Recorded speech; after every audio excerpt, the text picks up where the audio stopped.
안녕하세요. 김호준입니다. 블랙리스트 의혹은 사실 무근인 것으로 결론났다. 블랙리스트가 없으면 없다고 밝혔으면 될 일인데 이와 무관한 내용까지 밝혀 또 다른 논란만 남겼다. 조선일보가 사법부 블랙리스트 사건을 보도하는 핵심 관점입니다. 그런데 조선일보는 중대한 사실들을 생략했죠. 발견된 문제의 문건들은 전체를 다 열람한 것이 아니라 몇 가지 키워드를 검색해 나온 제한된 결과물이고, 키워드가 검색된 문건 중에서도 당사자가 암호를 제공하지 않아 열지 못한 문건이 760건, 이미 내용이 삭제된 문건은 300건이었으며, 이런 조건에서 특정 문건이 발견되지 않았다는 게 애초부터 그 문서가 없었다는 입증도 아니거니와, 결정적으로 조선일보 보도에는 블랙리스트 의혹의 본질이 없습니다. 이 의혹의 본질은 사법부 내 사찰이 과연 존재했느냐 하는 거죠. 조사 보고서를 보면 법원 내 사찰이 존재했다는 것은 누구도 부인할 수 없습니다. 그렇다면 의혹이 사실 무근으로 결론 났다 할 것이 아니라 사찰은 존재했다고 해야 하는 게 정상적인 언론이라면 가져야 할 입장인 거죠. 말해놓고 보니까 조선일보에 제가 지나친 요구를 했습니다. 조선일보는 그냥 하던 대로 하세요. 김호준의 아량이었습니다. 네. 김은지입니다. 네. 제가 오프닝을 아침에 딱 쓰고 나서 이런 요구를 할 수는 없지. 아량을 베푸셨군요. 네. 하던 대로 해야 된다. 사람이 안 하던 짓 하면 죽는다는 소리가 있잖아요. 네. 하던 대로 하는 게 맞다. 제가 무리한 요구를 했다 생각이 듭니다. 제가 이게 조사 보고서 기자들은 아마 다들 읽어봤을 것 같은데, 별지. 예, 저도 봤습니다. 언론 보도에 이게 다 담을 수가 없으니까요. 예. 그래서 이제 별지 내용들을 다 읽어본 일반 시민들이 잘 없겠지만, 다 읽어본 사람들은 이건 뭐 황당무계하거든요. 내용을 보면. 네, 그렇죠. 예. 저희가 이정렬 판사님과 오늘 또 한번 짚어보겠는데, 이게 이제 보통 경악을 한다, 충격을 금할 수 없다, 이런 표현을 하는데, 저는 그런 표현은 좀 안 어울린다고 생각해요. 너무 찌질하다. 내용이 너무, 이게 우리나라 대한민국의 법원 행정처라고 하면 최고 엘리트들인데. 예, 그렇죠. 법관 중에서도 가장 엘리트들이 가는 곳입니다. 네. 이게 너무 찌질하다. 보면은 게시판 댓글 숫자 세고 있고. 댓글 주요 내용까지 다 보고하고 있는데요. 네. 굉장히 유치한 내용들까지도요. 그런 다음에 보고를 하고 있습니다. 예를 들어서 누구를 보내서 설득하라느니, 설득이 실패했다느니, 그리고 이런 것도 있어요. 우리 법 연구회, 이게 진보적인 성격의 모임이죠. 법원 내. 근데 이제 이 모임의 핵심이 누구냐 이름 쫙 써 있습니다. 주변 그룹이 누구냐. 주변 그룹으로 분류된 분들 기분 나쁠 것 같아요.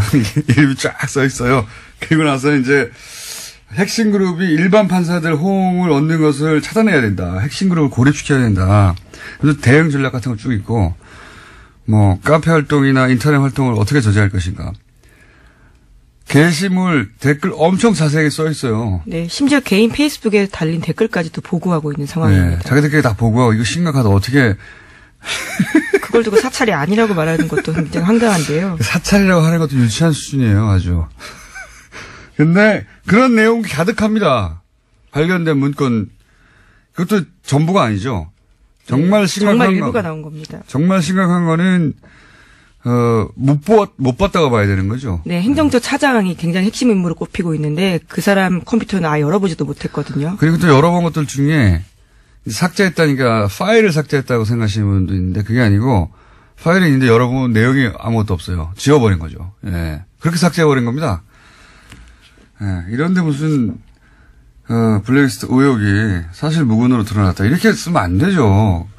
읽어봤으면 절대 그렇게 못할 텐데 읽어보고 나서도 사실 무근이라고. 전체가 블랙리스트예요. 전체가. 네. 유일하게 시사인 칼럼도 들어가 있습니다. 그런 것도 굉장히 황당했는데요. 예. 시사인 칼럼 썼는데 이거 편집을 악이죠. 시사인 얼마나 나쁜 잡지인가. 네, 그러지 않습니다. 전혀 그러지 않고요. 그리고 저희 방송에 나왔던 바로 차상환. 예, 차상환 판사. 예. 판사가 이제 칼럼도 쓰고 했을 때 얘기고, 요게 이제 그 문건 내용이 대상이 된 기간이 저희 방송이 나온 이유는 없어요. 그래서 아깝습니다. 방송 나온 다음에 어떻게 반응했는지도 있었으면 좋았을 텐데, 칼럼 한번 썼다고 그렇게 길게 보고서를 쓴 만큼. 예, 그렇죠. 칼럼 하나 썼는데 엄청 길어요. 이 사람을 어떻게 해야 되는지, 누굴 보내서 설득하라고. 방송에 나왔으면 얼마나 더 긴 내용이 나왔을까. 예. 주변에 기자분들이 계시면 구해서 보시면, 네. 처음엔 우리는 판사가 아니다 보니까 충격을 받는다기보다는 콧웃음이 나오는 정도. 야, 이렇게 하나?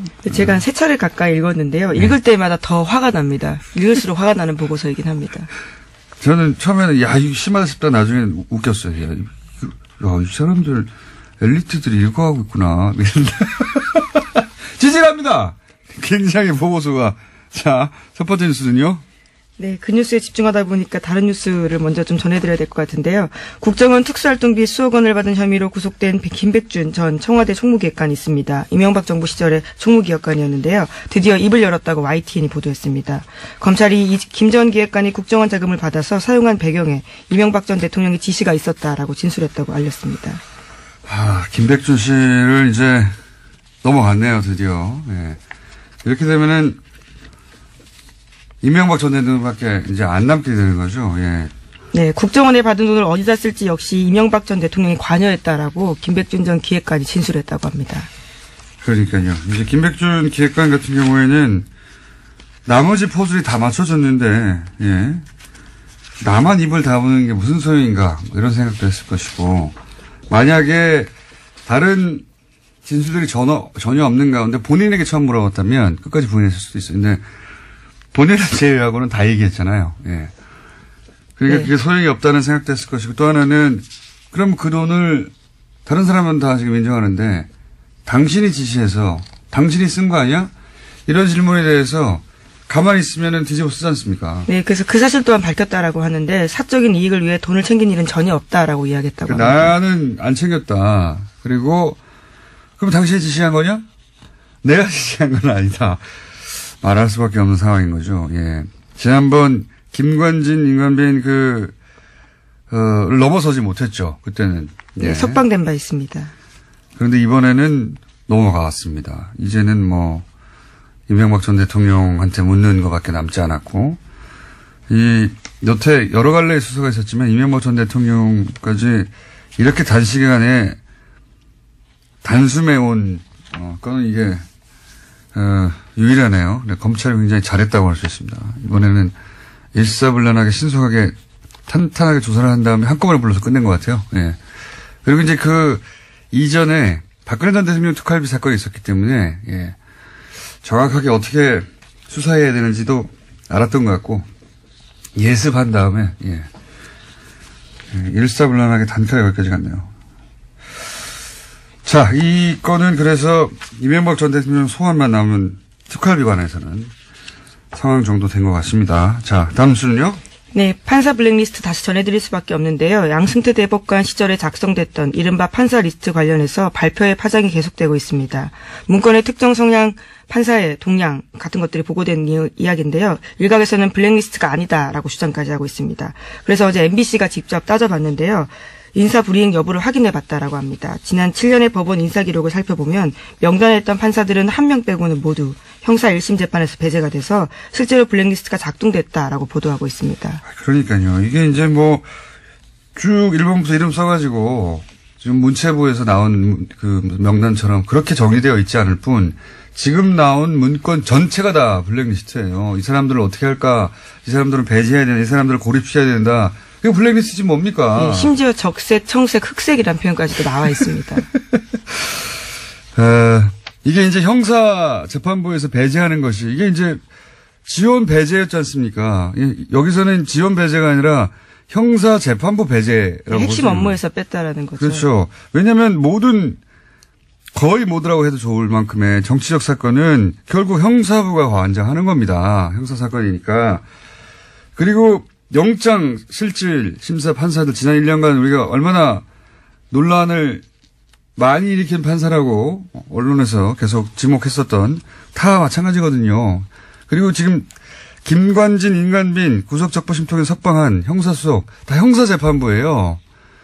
형사재판부에서 배제한다는 게 가진 의미는 정치적 사건에 있어서는 자신들의 입맛대로 판단하겠다는 의지가 관철된 것이고, 그리고 이제 배제된 것도 의지가 관철된, 이 블랙리스트를 통해서 돈을 안 줬다 이런 게 아니잖아요. 예. 지원을 배제했다든가 무슨 예술단체 지원을 끊어버렸다든가 그게 아니고, 여기서는 블랙리스트라는 게 결국 이렇게 정치적 재판에 영향을 미칠 수 있는 자리에 있는 사람들은 전부 다 보수 인사로 채운다. 혹은 뭐 법원 행정처 대법 원장의 의사가 관철될 수 있는 사람으로 채운다. 이거예요. 나머지는 뺀다. 작동한 거죠. 뭘 작동을 안 했어요. 네, 재판이 판사 업무의 핵심이라고 할 수 있는데요. 아예 뺐다라고 하기 때문에 블랙리스트는 작동했다라고밖에 볼 수 없어요. 뺐다라고 써 있는 문건은 없지만 결과가 배제됐지 않습니까? 이 명단에 있는 사람들이. 자, 그런데 이제 어제 저희 이정열 판사님하고도 얘기했던 왜 합의 뭐였죠? 합의재판부? 전원합의체. 예. 용어 어려워. 전원 합의체로 보냈는가. 원세훈 재판 네네. 예. 그 관련해서는 정확하게 이제 몇 명 안 되는 대법관들이 지목되니까 그분들은 아니다라고 이제 본인들은 그렇게 누군가의 지시를 받거나 연락을 받거나 그런 적이 전혀 없다. 본인들이 판단해서 법과 원칙에 따라 판단했을 뿐이다. 이렇게 요약되는 입장을 발표했죠. 네, 공개적으로 입장 발표했습니다. 외부의 영향을 받았다라는 건 사실이 아니다라고 하는 건데요. 사법부의 독립과 재판의 공정성에 관한 불필요한 의심과 오해를 불러일으키는 것에 대해서 깊은 우려와 유감을 표명한다면서 오히려 언론 보도를 탓했습니다. 왜 불필요합니까? 보고서에 나왔는데 거기 법원 내부의 문건에 나와 있잖아요. 우병우 민정수석이 요청을 했고 실제 그렇게 되었다고. 그 과정에서 어떻게 전원합의체가 되는지 우리는 내부 사정을 모르니까 모르죠. 하지만 불필요하지 않습니다. 그렇게 나와 있는데 어떻게 해요. 나와 있어서 의심하는 거예요. 불필요하기는커녕. 만약에 이제 대법관들 지금 남아있는 대법관이 7분인가요? 그때 당시에 13분에서. 네, 그렇죠. 네. 어제 기자회견 했을 때 13명이었는데요. 당시에 있던 사람은 7명이었습니다. 그분들 말대로 어떤 외부의 요청도 없었다고 하면 이건 우병우 민정수석의 기도가 하늘에 닿은 거죠. 네, 하지만 보고서에 쓰여있기 때문에요. 그럼 그 보고서를 쓴 사람이 왜 그렇게 썼는지를 해명해야 될 부분입니다. 보고서는 기도문인 겁니다. 그냥 연불이거나. 예, 판사들이 기도문을 공식적으로 보고서에 썼다라는 것도 놀랍네요. 저희가 누구누구에게 무슨 말을 했다 입증할 수는 없으나 불필요한 건 아닙니다. 당연히 누구나 이렇게 생각할 수 있죠. 예. 여기에 대해서는 잠시 후에 또 이정열 전 판사님 나오셔가지고 얘기를 나눠보겠고, 이정열 판사님 오늘 나오셔가지고 얘기하다가 시간이 부족하면 내일 또 나오시고, 내일도 부족하면 또 나올 거고요. 네. 네, 그만큼 굉장히 중요한 사안이기 때문에요. 중요하기도 중요하고요. 이제는 얘기할 수 있는 문건이 있잖아요. 문건 내용이 너무 풍성해가지고요. 얘기할 게 많아요. 네, 그렇지만 임종원 전 법원 행정처 차장의 PC는 아직도 열어보지 못했다는 점 다시 한번 강조하겠습니다. 강제 수사를 해야 한다고 봅니다. 네. 범죄가 벌어졌는데, 범죄 아닙니까, 이게? 예.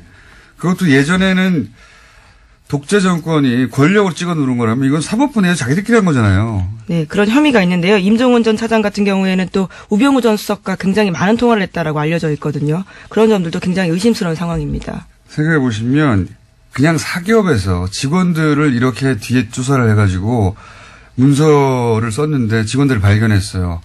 고소고발하면 이거 걸립니다, 당연히. 근데 사법부에서 이렇게 했는데 나는 비밀번호를 줄 수 없어. 그런다고 가만히 있는 거 아닙니까? 아, 참 말도 안 된다고 봅니다, 저는. 자, 이 얘기하다가 시간이 다 갔네요. 자, 빨리빨리 짚고 넘어갑시다. 네, 어제 문학의 블랙리스트 혐의 관련해서 2심 재판 결과 나왔습니다. 조윤선 전 정무수석이 유죄가 선고됐는데요. 1심에서는 블랙리스트 관여 혐의에 대해서 무죄 선고받은 바가 있습니다. 그래서 6개월 만에 다시 법정 구속이 됐는데 징역 2년 선고받았습니다. 또 함께 재판을 받은 김기춘 전 비서실장은 형량이 1심보다 1년 더 늘어서요. 징역 4년을 선고받았습니다. 3심, 4심, 5심 다 했었으면 좋겠어요. 1년씩 늘어나게. 근데 조윤선 전 장관은 사실 애초 석방이 말이 안 된다는 얘기가 많았었죠. 예. 자, 석방됐다 다시 들어갔고요. 다음 뉴스는요? 네, 조윤선 전 장관 관련해서 뉴스가 또 하나 있는데요. 문화체육관광부 장관이 되기 넉 달 전에 최순실 씨가 이를 이미 알았다라는 정황이 나왔다고 합니다. 중앙일보 보도인데요. 2016년 5월 달에 최순실 씨 가방에서 문체부 장관 괄호하고 조윤선이라고 쓰인 메모지가 나왔다라고 합니다. 당시에 장시호 씨가 이를 발견해서 휴대폰으로 찍어둔 사진이 있다라고 합니다. 그렇군요. 예. 휴대폰에는 일시 장소까지 남으니까요, 기록에. 그 사진으로 볼 때 임명되기 넉 달 전에 이미 최순실 씨의 메모에 문체부 장관은 조윤선으로 한다, 이렇게 적혀 있었다는 거죠. 이게 제가 보기에는 어제도 잠깐 얘기했던 주말에, 문고리 3인방이 박 대통령한테 뭔가 보고를 할 때 또 왔다 갔다 했잖아요. 네. 아무도 가만히 있으라고 말도 못했다라고. 나가란 말도 못하고. 그때 이제 결정하셨겠죠. 최순실. 사실상 내정 페이퍼가 아닌가라는 의심이 드는 문건입니다. 문건이 아니고요. 메모입니다. 최순실 대통령 대행이 그때 결정하셨겠죠. 예. 이렇게 장관으로 하여라. 하여튼 관련 뉴스가 짧게 하나 있고요. 자, 하나 정도만 더 하고 넘어가야 될 것 같은데, 그 특활비 관련해서 새로운 뉴스가 하나 나왔죠? 예. 네, 이명박 정부 시절 국정원이 대북 공작금을 이용해서 야당 정치인과 민간인을 불법 사찰했다고 더불어민주당 민병두 의원이 주장했습니다. 프로젝트 이름이 웃긴데요. 포청천입니다. 자, 그래서 민병두 의원이 직접 잠시 후에 스튜디오에 출연하셔서 사안을 다룰 텐데, 사실 특활비 관련해서 자기 집 기름값도 내는 뉴스가 이미 나왔기 때문에 무슨 뉴스든 특활비 관련해서는 가난하다 싶긴 했었는데, 대북 공작비를 빼먹었다는 뉴스는 레벨이 또 달라요. 예. 이제 공부 다 끝났다 싶었는데, 박사 후 과정이 또 나온 느낌입니다. 박사 후 과정이. 자, 공부가 끝이 없네요. 여기까지 하겠습니다. 시사인의 김은지였습니다. 감사합니다. 특활비 뉴스 많이 나오고 있습니다. 그 중에서 새로운 레벨의 차원이 다른 뉴스가 또 나왔습니다. 대북 공작금을 특활비로 빼돌렸다. 그리고 그 돈으로 야당 정치인을 불법 사찰했다. 네, 처음 나온 주장입니다. 더불어민주당 민병두 의원 스튜디오에 모셨습니다. 안녕하십니까? 네, 안녕하세요. 네. 이거는 처음 나온, 그러니까 두 가지가 처음 나온 거죠. 특활비 중에서도 대북 공작금, 그리고 그렇게 빼돌려서 불법 사찰을 했다. 둘 다 큰 뉴스입니다. 그리고 공작명이 포청천이었다는 건 이제 유치합니다만은, 공작명 포청천, 대북 공작금 빼돌려서 야당 정치인을 불법 사찰하라. 요약하면 이런 겁니다. 네. 제보를 받으셨다고 하는데 이게 믿을만한 내용입니까? 예, 100% 믿을만 합니다. 저희가 여러 가지 근거를 댈 수 있겠지만, 팀의 구성원 이름이 분명합니다. 알 수 없는 이름이죠, 사실 일반인은. 그렇죠. 포청천 팀 산하에, 포청천 공작팀 산하에 3개 팀이 있었습니다. 미행감시 팀. 미행감시, 익숙한 단어네요. 예, 미감이죠. 줄여서 미감팀이라고 합니다. 미감. 예. 그 내사팀이 종합하는 곳입니다. 사이버팀, 해킹하는 곳입니다. 내사팀은 이제 공작을 기획하는 것이죠, 사실은 보통. 그러니까 미감팀에서 단순 접촉을 해서 단순 접촉자를 확인해서 보고를 하면 자기들이 공작을 기획하는 것이죠. 그렇죠. 금융 내사도 하고 재산 내사도 하고 성향 분석도 하고. 그래서 조합해가지고 있는 사실 합쳐서 없는 새로운 사실을 만들어내죠. 이 내사팀은 그 5급 과장을 갖다가 팀장으로 해서 4명으로 구성됐고요. 믿을 수밖에 없는 것이 이런 내밀한 정보들을 정확하게 알고 있고, 알겠습니다. 자, 그러면 좀 구체적으로, 대북 공작금이 이 특활비로 사용됐다고 하는 내용 전체, 그러니까 박근혜 정부, 임명보 정부 다 통틀어서 처음 나온 거죠. 대북 공작금은 건들기 어려운 거 아닙니까? 지금 대개 청와대에 상납됐다는 돈들은 아마 정무직들이 쓸 수 있는 특활비에서 유용됐을 가능성이 굉장히 커요. 떡값 이런 식의 의미로. 경력비 이런 것에서 유용됐을 가능성이 크고 이제 그러다 보니까 본인들도 좀 불쾌했을 수 있죠. 그래서 본인들도 원세훈도 그래서 궁하니까 또 뇌물도 받았을 수 있지 않냐 하는 생각까지 듭니다. 자기 것으로 생각했던 것을 청와대에서 어차피 영수증 없이 나보고 쓰러울 돈 아니야 이렇게 생각했을 수도 있고요. 근데 대북 공작금이라고 특정돼 있는 이미 항목을 전용해서 쓴 거는 처음으로 드러난 겁니다. 이건 정말 이적 행위와 다를 바 없다고 생각합니다. 그러니까요. 빨갱이라고 이제 이 야당을 당시 공격했던 게 북한을 이롭게 한다고 공격한 건데 이 북한을 이롭게 하는 행위 아닙니까? 자기들이 빨갱이였어요. 간첩 잡으라고 배정한 돈을 전혀 반대되는 돈에 쓴 것이죠. 그만큼 대북 안보에 허점이 생긴 것이죠. 맞습니다. 자, 일단 규모는 그럼 혹시 나왔습니까? 규모는 이 최종읍 차장이라고 하는 사람이 이것에 갖다 작전을 갖다가 수립하고 지시를 한 사람입니다. 차장 3차장인가요? 네, 최종읍 대북 담당 3차장이죠. 네. 2009년 3월 원세훈과 함께 3차장으로 임명이 됩니다. 그래서 1년 6개월 재임합니다. 네. 이 공작은 이명박 정부 5년 동안 진행된 것인데 최종읍 3차장이 최근에 자기한테 배정된 특활비 9억 원에 대해서 조사를 받습니다. 예. 검찰에 가서 조사를 받는데 이게 어디에 쓰여졌는지가 불투명하니까 검찰은 이것을 갖다 개인적으로 유용하지 않았겠느냐. 착복하지 않았겠느냐. 이렇게 본 거예요. 예. 그러니까 최대 9억은 넘지 않았을 것이라고 봅니다. 아하. 이 공작비가. 그 기간 동안은? 1년 6개월. 예. 그러니까 보통 1년에 6개월 쓴다는 얘기죠. 1년에 6억 원을 쓴다는 얘기죠. 그거는 빙산의 일각일 것 같은데요. 공작팀이 또 다른 차원에서 진행됐을 수도 있죠. 가령 이 똑같은 시기에 그러니까 지금 고 자금에서 유용된 게 그 정도 액수.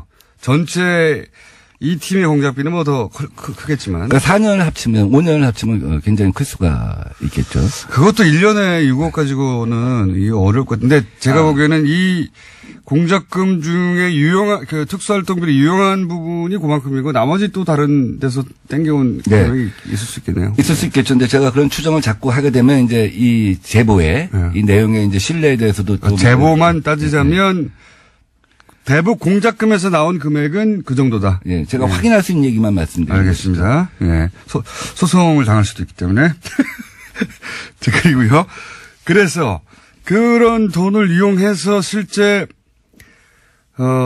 야당 정치인을 사찰한다고 했을 때 누구누구가 사찰 대상이 됐습니까?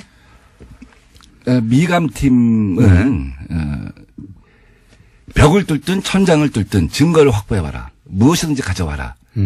이 얘기는 뭐냐면 돈은 얼마든지 이제 지불해 줄 테니 혹은 불법이어도 상관없다. 마음껏 사용해라. 승진도 보장해라. 뭐 이런 얘기입니다. 근데 미감팀에서 누구누구를 미행했는가는 제가 정확하게 알 수는 없습니다. 다만 사이버팀에 대해서는 제가 좀 비교적 자세한 내용을 들었습니다. 박지원, 한명숙, 특히 한명숙 전 총리에 대해서는 정치자금권에 대해서 내사를 해라 한 얘기를 특별히 지시를 했고요. 그다음에 KBS 사장 정현주, MBC 사장 최문순, 박원순 시민단체 대표 이런 분들의 이메일 주소를 줬다는 겁니다. 이 사람들을 따라 한마디로. 이 사람들의 PC를 뚫어라. PC를 뚫어라 하는 얘기는 뭐냐면 왜 이메일 주소를 주면서 PC를 뚫어라 하는 얘기가 무슨 뜻이냐면 해킹 프로그램을 넣는 겁니다. 그렇죠. 해킹하라는 거죠. 그러면 핸드폰까지 다 연결이 되는 거죠. 사실은. 그러니까 그 이후에는 수시로 개통 라인을 무시하고 수시로 이메일 어드레스가 왔다는 겁니다. 이 사람들은 이메일 어드레스의 주인이 누군지는 몰라요. 그러면 이제 추적해서 알게 되는 거죠. 예. 추적해서 자기들의 특이사항만 정리해서 보고를 하는 것이죠. 근데 가만히 보니까 나중에 보니까 이게 2012년 총선 임박해서는 당시의 여당 관계자들도 많더라는 거예요. 여당 관계자들도 있었다. 그러니까 어떻게 보면 공천을 앞두고 정적을 제거하려고 한다든지 속아내려고 한다든지. 정권의 이명박 정부의 말을 잘 안 듣는 여당 인사들이었겠죠 아마도. 그래서 사이버팀도 그걸 특정할 수는 없는데 조사를 해보니까 이게 전방위적이구나. 여당 야당 가리지 않는구나. 심지어 애인들도 하는 거야. 그 사람 표현대로 하면 애인들도 조사를 하는구나. 애인들 약점을 잡으려고 하는 거죠. 여기서 애인이란 말은 여기서 애인이란 말은 이제 우리 편도 조사하는구나. 그렇군요. 여당을 조사하는구나. 그런 의미로 얘기를 하더라고요. 아니 근데 사실 실제로 이렇게 소위 미행하고 내사하다 보면 그분들의 애인들도 자연스럽게 만나게 되니까 사찰이 되겠죠. 예. 그래서 이제 이 사이버팀은 주로 원래 있던 산업 스파이 담당들이 일을 합니다. 해커.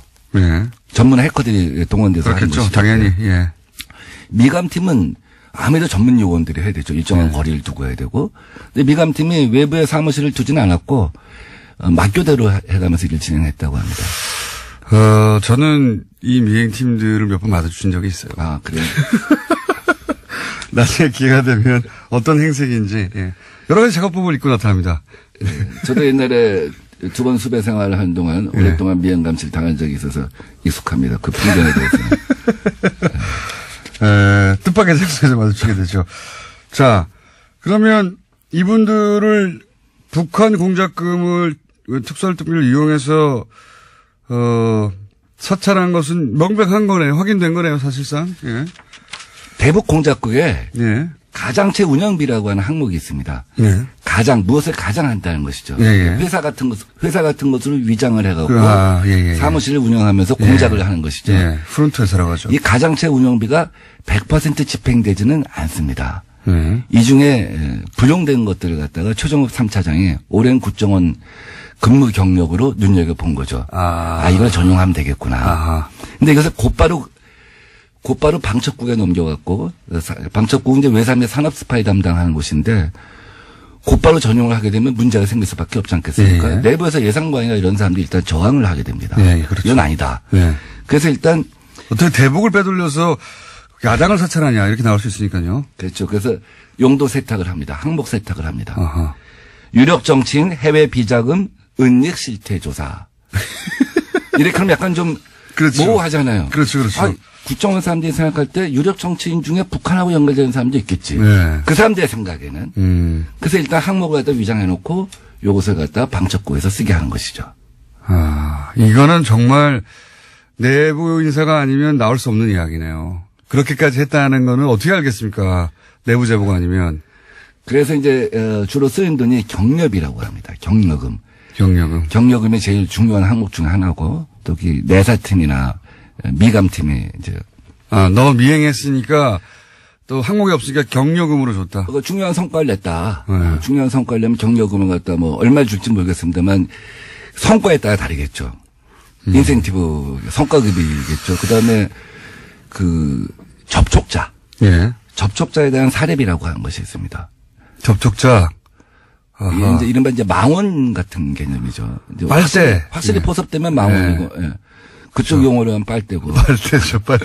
빨대라고 또 이쪽 정보권 용어로 하면 망원이라고 하죠. 예. 그 사람들한테 사례비도 있고, 예. 그러면 프락치라고도 했었죠. 지금도 하고 있고. 이러면 이 내용이 원세훈 원장에게 보고되고 이명박 전 대통령에게 보고되고 하는 사실은 혹시 확인하신 바 있습니까? 그러니까 일정 시점이 지나면 마구잡이로 오다가 내려왔다고 합니다. 이메일 어드레스가. 원장 비서실에서 내려오기도 하고. 원장 비서실이면 뭐 당연히 예. 원세훈 원장이 알았겠네요. 또 3차장한테 내려오기도 하고. 예.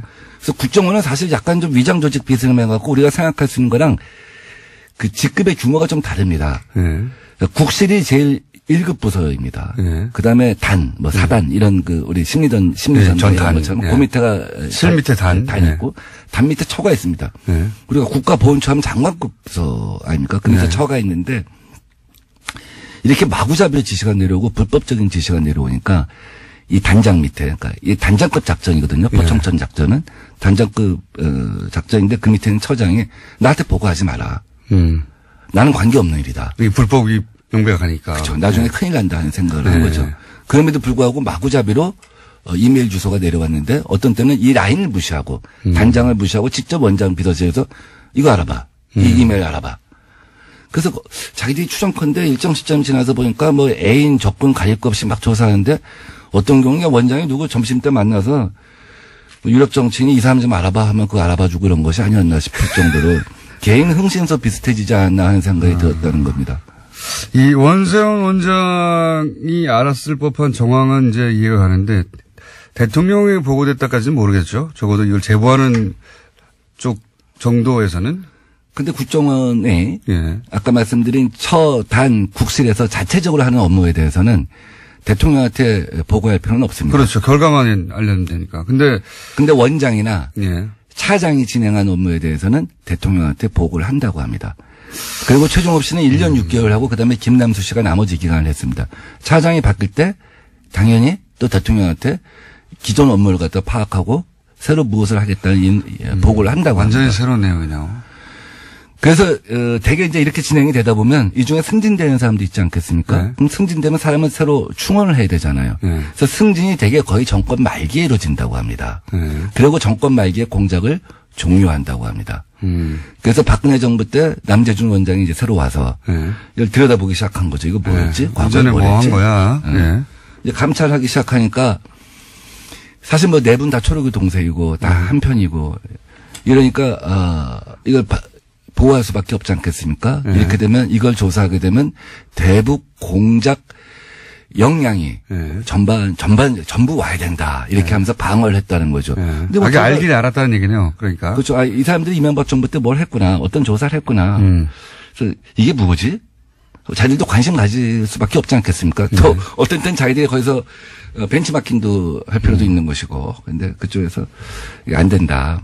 대북 역량 라인이 와야 된다. 그럼 알 수가 없는 거죠. 그래서 그 폭로되거나 하진 않았고. 그래서 이제 남재준 원장이 이 포청천 작전에 대해서 전모를 파악하지는 못했던 것으로 알고 있습니다. 그러나 거기서 아이디어를 얻어서 또 다른 제2의 박근혜판 포청천 작전을 갖다가 전개했을 수도 있겠죠. 있겠죠. 예. 제가 궁금한 거는 이게 이제 국정원 그 적폐청산 위원회에서 그때 한참 여러 가지 이제 문제점들을 거론할 때 이게 왜 안 나왔죠? 그러니까 국정원 적폐 TFT가 이제 나중에 종합 대국민 보고를 하면서 메인 서버에 접근할 수 없었던 것이 제일 큰 한계였다. 이런 말을 하지 않습니까? 그게 하나였을 것 같고요. 네. 국정원 TFT를 구성할 때 큰 원칙이 뭐냐면 국정원 식구들로 하지 말자. 네. 왜냐하면 지난 20년, 30년 국정원에 근무했던 사람들은 언젠가는 어느 시점에선가는 어느 위치에선가는 나쁜 짓을 누군가는 했을 것이다. 누구든지 했을 것이다. 그럼 누가 누구를 갖다 탓할 수가 없는 상황 아니냐. 그래서 외부에서 사람을 데려옵니다. 그건 잘했다고 생각해요. 근데 외부에서 사람을 데려오다 보니까 한계가 있다. 내부에 문제점을 속속들이 들여다볼 수가 없었다. 이런 것이죠. 내용 같은 경우에는 숨겨버리면 알기 굉장히 힘들었다 이런 얘기네요. 그렇죠. 이실직고 해라. 근데 이실직고 안 하면 알 수가 없는 거였죠. 그러니까 지금 국정원 그 TF로 물론 많은 내용이 밝혀지긴 했지만 메인 서버에 접근할 수도 없었고 그리고 이렇게 아주 내밀한 국정원에 실제로 굉장한 타격을 줄 수 있는 내용들은 이거 외에도 감춰졌을 수 있겠네요. 저는 이종찬 원장님이 그런 얘기를 하신 적이 있어요. 국정원장 하셨던 분이. 정말 MB한테 화나는 거는 해외 역량과 대북 역량을 완전히 와해시킨 것이다. 비전문가들로 인사교체를 해갖고 영포 라인을 교체해서. 그러니까 빨갱이는 그쪽에서 되고 태극기 집회의 그 핵심 내용이 이런 거거든요. 북한의 이로운 행위를 한다는 거거든요. 이게 지금 이명박 전 대통령 사저 앞에서 지금 태극기를 흔들어야 돼요. 그 방산비리를 갖다가 우리가 이적 행위로 다스리자 한 얘기를 제가 맨 처음에 했었고, 근데 지금 뭐 전현직 정권 가릴 것이다 그런 얘기합니다. 저는 이런 거야말로 이제는 이적 행위로 다스려갖고 국정원을 완전히 탈바꿈시켜야 한다고 생각합니다. 저도 그렇게 생각하는데, 시간이 다 돼버렸네요. 서울시장 나가시는 얘기도 한 질문 하나 정도 하려고 그랬는데, 질문 하나 정도 할게요. 왜 나가시려고 합니까?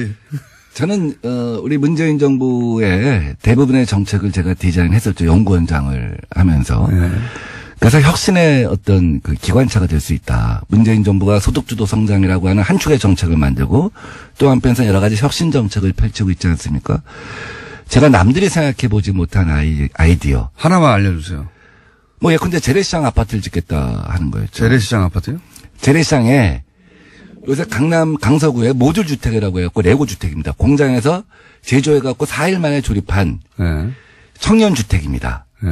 4일 만에 50호를 갖다 6층짜리 50호를. 그럼 재래시장을 그런 조립 아파트로 1층을 재생을 하고 1층은 재래시장 원형을 살려서 재생을 하고 그 위에 한 5층을 갖다가 모듈러 주택을 갖다가 한 달 만에 짓는다고 하면 재래시장도 다시 상권이 살아날 것이고 청년들은 살기 편한 곳에 있기 때문에 원스톱 서비스가 되기 때문에. 재밌는 아이디어인데 그 아이디어를 다른 분이 하면 안 됩니까? 그분은 생각해보지 못하고, 제가 박원순 시장을 만나서 얘기했어요. 네. 제가 시장님하고 생각이 한두 가지가 다르면 안 나갑니다. 저는 아무도 생각해보지 못했던 거. 10가지를 갖고 이번에 시장 선물 준비했습니다. 그 중에 작은 거 하나 정도가 이제 지금 방금 말씀 그런 겁니까? 아주 작지만 사실은 아주 작은 걸 얘기했지만 파장은 제일 커요. 전국 재래시장연합회에서 꼭 해달라고 하고 지지하는 움직임이 이미 있습니다. 말씀하셨기 때문에 다른 분들도 나도 진작에 생각하고 있었다고 얘기하면 어떡합니까 이제? 뭐 그건 관계없어요. 뭐 제가 맨 처음에 저작권을 갖고 있는 걸 다 아니까 어제도 어디서 강연하는데 시장군수 출마자들이 저마다 손들고 심지어 세종시장 이충희 시장님도 저작권료 없으면 제가 세종시에서 제일 먼저 할게요 이러더라고요. 저는 좋은 정책은 누구든지 채용할 수 있다고 봅니다. 그래서 이제 그 아이디어를 다 다른 사람들이 가져가서 서울시장 선거에 민병도 의원님은 나오실 필요가 없다고 이제 다 알기 때문에 아이디어를 이렇게 얘기할 수 있겠죠? 거꾸로 얘기하면 박원순 시장님이 앞으로 남은 4년 동안 무엇을 해야 할 것인가는 다 드러나 있습니다. 그것은 박원순 시장이 아니어도 누가 민주당의 다음 시장이 된다고 할지라도 그 정책은 그대로 추진될 것입니다. 따라서 새로운 상상력, 새로운 상상력의 공장을 가진 사람이 새로운 서울시를 맡아야 하겠다. 요즘같이 세계가 빨리 변화하는 시대에 예. 한 사람의 상상력에 서울이라고 하는 거대 도시를 12년 맡기는 것은 예. 문제가 있다. 서울 시민은 변화에 목마르다 하고 생각합니다. 오늘은 이제 특활비 얘기를 하다가 한마디 정도 줘봤기 때문에 그 시간은 저희 따로 한번 마련하겠습니다. 예. 따로 마련해가지고 왜냐하면 이 선거 관련해서 다들 예민해가지고 예, 기회를 또 공평하게 드려야 하기 때문에 그런 기회를 따로 만들어서 한 번 더 모시기로 하고 오늘은 전혀 나온 적이 없는 예, 대북 공작비가 빠져나가서 야당 국회의원들을 사찰했다고 하는 내용을 폭로해 주신 민병도 의원이었습니다. 감사합니다. 네, 고맙습니다. 자, 제 생각에는 아마 한동안 계속 나오실 것 같은 부장판사를 지낸, 영장판사도 지낸 법무부인 동안의 이정열 사무장님 스튜디오에 나오셨습니다. 한동안 계속 나오. 이게 잠이 모자라네요. 잠이 모자라네요. 예. 아니, 제가 이 별지 네. 쭉 읽다가 예. 어느 순간 저는 일단 법관은 아니니까 예. 그 좀 다르게 받아들일 것 같은데 이따가 코미디다 이런 생각을 했어요. 저는. 이거 웃으면 안 되는데. 이게 정말 이렇게 그 근엄하신 판사들이 행정처에 모여서 이런 생각하고 있었나? 그 일부에서 저한테 그런 질문을 하시더라고요. 이게 정말 판사들이 쓴 문건이 맞냐. 그러니까 이게 진지하게 물어보시는데 혹시 네. 법원에서 예를 들어 국가정보원이나 이런 데다가 이렇게 위탁을 줘가지고 거기서 그건 정보기관이니까 거기서 나온 정보를 가지고 그쪽 문체에 맞게 문건을 작성해서 법원이 넘겨받은 걸 그냥 그대로 쓴 거 아니냐는 그런 의문을 제기하시는 분들도 계시더라고요. 네, 이해갑니다. 네, 이해가는 것이 일단 제가 보기에는 이거 국정원에 입사한 지 약 3개월 정도 된. 네. 3개월 정도 된 요원이, 자, 저 게시판 좀 분석해봐. 그래서, 네, 알겠습니다 하고 게시판 분석한 정도로 보이거든요. 예. 지금, 네, 공장장님께서 게시판 분석 말씀하셨는데, 물론 게시판 분석인 부분도 있는데요. 이따 얘기 나오면 또 말씀드리겠습니다. 아까 얘기 나왔던 차성환 판사 같은 경우에. 정말 웃겨요, 그거. 예, 여기에 지금 문건에 뭐라고 나오냐면, 차성환 판사가 코트넷에 그러니까 코트넷이라 하면 이제 법원 내부 게시판이거든요. 법원 판사들이 보는. 네. 거기에 글을 게시를 하는데 그것과 관련해서 친분 있는 판사들에게 이메일로 글을 송부를 하면서 의견을 구했다. 그러면서 전체 회신의 방법으로 활발하게 토론 중이다. 하면서 이 문건에 이메일들이 쭉 나와요. 저도 그거 보고 놀랐는데 아니 법원 판사들의 개인 이메일들을 행정처에서 다 볼 수 있네? 이렇게 생각했어요. 저도. 그러니까요. 이메일 내용이 쭉 나오죠. 예. 저는 여기서 섬찟했습니다. 저도 당연히 내부 이메일을 썼었기 때문에. 이메일 내용이 다 나오고, 저는 거기서 웃긴 게 이런 겁니다. 누구 보내서 저 사람 좀 설득 좀 해봐. 네. 이런 거 있잖아요. 네. 그러고 나서 설득 실패. 예. 지금 공장장님께서 말씀 주신 게 두 사람이 나옵니다. 하나는 이 차성환 판사의 친척이 법원에 있어요. 그 사람을 통해서 쿠션. 예, 설득을 해라. 하니까 방금 공장장님 말씀하신 대로 실패했다. 그러니까. 두 번째는 소속 법원 지원장. 예. 이건 좀 무서운 거죠. 그렇죠. 자기 상관이니까. 예, 이 상관일 뿐만 아니라 이 사람이 근무 평정을 하거든요. 그러니까 지원장이 말을 했는데 말을 안 듣는다. 그러면 금호평정을 D를 줍니다. 그럼 서기호 판사처럼 되는 거예요. 아무 이유 없어요. 그냥. 잘리는 거군요. 그렇죠. 네. 무서운 거죠. 네. 예, 그런데 이런 라인을 통해서 한다는 것도 근데 그것도 또 실패. 근데 이제 당사자는 모를 거예요. 예. 당사자는 자신과 가까운 거리에 있는 사람들이니까 이분들이 걱정돼서 그러나 보다. 네. 이렇게 생각하는데 사실은 그 뒤에서 이 법원 행정처에 그 사람들 보러 가서 예. 얘기하라고 한 거죠. 그렇죠. 이런 거 공작인 겁니다. 공작. 완전 공작이죠. 별게 공작이 아니에요. 그 네. 공작을 했다는 얘기가 또 문건에도 나와요. 차모 판사가 존경하는 선배, 차모 판사와 친한 선후배 명단을 취합해서 관리할 필요가 있다. 저도 그 대목이 저는 가장 이 문건에서 심각하다고 본 네. 겁니다. 이거는 간단하게 생각해 보면 그 친한 사람 좀 보내가지고 좀 설득 좀 해봐. 여기까지는 그렇다고 예. 쳐요. 그게 아니라 이제 상시 관리하려고 이제 주변 인사들을 명단을 이 국정원이 하는 이건 첩보기관이 하는 거거든요. 네, 그렇죠.